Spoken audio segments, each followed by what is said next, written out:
बिस्मिल्लाहिर्रहमानिर्रहीम। अस्सलाम वालेकुम। आज हम बना रहे हैं मोहनथाल। ये मोहनथाल ज़्यादातर इंडिया में बहुत बनाया जाता है, गुजराती फैमिली में बहुत पसंद किया जाता है और इसे ख़ासकर सर्दियों में बनाया जाता है।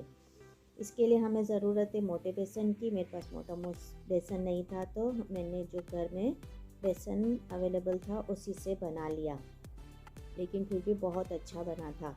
आप कोशिश कीजिएगा कि मोटा बेसन लीजिएगा।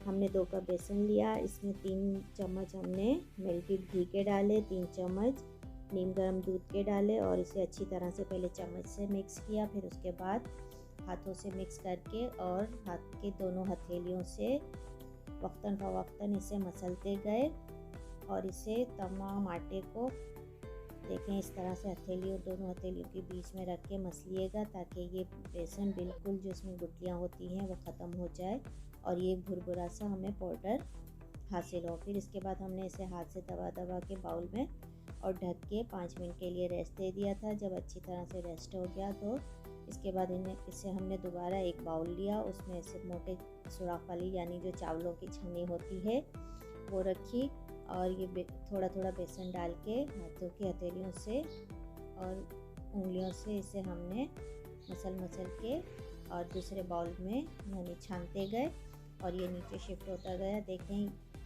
इस तरह से बिल्कुल कीजिएगा, इसमें गुठलियाँ सी फिर बन जाती हैं और उसे भी अच्छी तरह से हथेलियों से मसल के दबा दबा के छन्नी में हाथ चलाइएगा, ताकि बेसन नीचे अच्छी तरह से छन के एक दानेदार यानी भुरभुरा सा हमें हासिल हो। और जो बाकी बचा था वो गुठलियाँ जो थोड़ी सख्त होने शुरू हो गई थी तो उसे हमने चम्मच से और हथेलियों से मसला। देखें ये तमाम बेसन हमने अच्छी तरह से छान लिया। ये देखें भुरभुरा सा बेसन हमारे पास आ गया, बिल्कुल ऐसे ही हमें ज़रूरत है। फिर एक कढ़ाई में 1 कप घी लीजिएगा। घी में से 2 चम्मच हमने बचा लिए थे जो हमें आगे ज़रूरत पड़ेगी।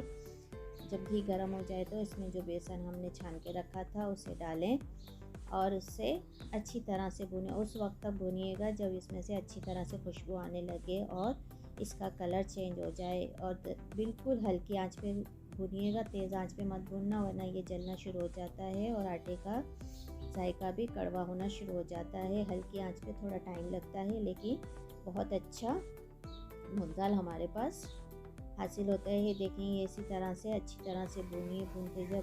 ये हमारा कलर चेंज हो गया। हमने इसे कढ़ाई को यानी चूल्हे से हटाई और उसमें हमने आधा पाव जितना खोया शामिल किया। चूल्हे पर मत कीजिएगा वरना जल जाएगा, उससे उतार कर फिर शामिल कीजिएगा। फिर दूसरे देगचे में हमने 1 कप चीनी ली और इसमें आधा कप पानी का डाला और 2-3 से ज़्यादा ही थी इलायची, 5-6 थी, उसे अच्छी तरह से हमने कूट कर उस पानी में शामिल करी और थोड़े सा जर्दे का कलर भी डाला था। इन सब तमाम चीज़ों को अच्छी तरह से पका लीजिएगा। झाग आने लगी और चीनी बिल्कुल घुल गई। जब चीनी घुल जाए तो थोड़ी थोड़ी देर में आप चेक कीजिएगा। हमें 1 तार की चीनी यानी शीरा चाहिए।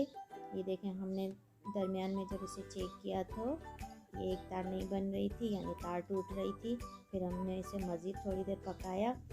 जब ये अच्छी तरह पक गया और 1 तार बनना शुरू हो गया तो फिर हमने इसे चूल्हे से उतार कर और जो वो बेसन हमने पका के रखा था ना, ये देखें दोबारा हमने इसे चेक किया था तो इस वक्त हमारी ये चाशनी 1 तार की बनना शुरू हो गई थी और हमने इसे चूल्हे पे से उतार लिया था। ये देखें ये 1 तार बन रहा है, यानी इस तरह से 1 तार बनना चाहिए। ठीक है, बिल्कुल इसी तरह से। जब इतनी गाढ़ी आपकी चाशनी हो जाए तो इसे चूल्हे से उतार लें और जो बेसन हमने भून के रखा था उसमें खोया शामिल किया था तो चूल्हे से उतार के ही शामिल कीजिएगा, चूल्हे पे मत करना। इसे अच्छी तरह से हमने बेसन में मिक्स कर लिया। बिल्कुल चाशनी जब बेसन में अच्छी तरह से मिक्स हो गई तो हमारी देखें ये जो हमने मिक्सचर बनाया है थोड़ा हमें नरम लग रहा है। फिर हमने इसे चूल्हे पे दोबारा रखा और 1-2 मिनट पकाया। जब ये गाढ़ा हो गया तो इसे हमने डिश में बटर पेपर लगाकर और तमाम ये मिक्सचर उसमें डाल दिया था, ताकि बटर पेपर इसलिए लगाए थे ताकि निकाले तो आराम से निकल जाए। ये तमाम बैटर हमने इसमें डाला। फिर उसके बाद हमने सारे ड्राई फ्रूट जो काट कर रखे थे उसमें बादाम, पिस्ते, काजू, आपके पास खोपरा हो तो खोपरा भी डाल सकते हैं, बाज़ लोग इसमें गोंद भी डालते हैं।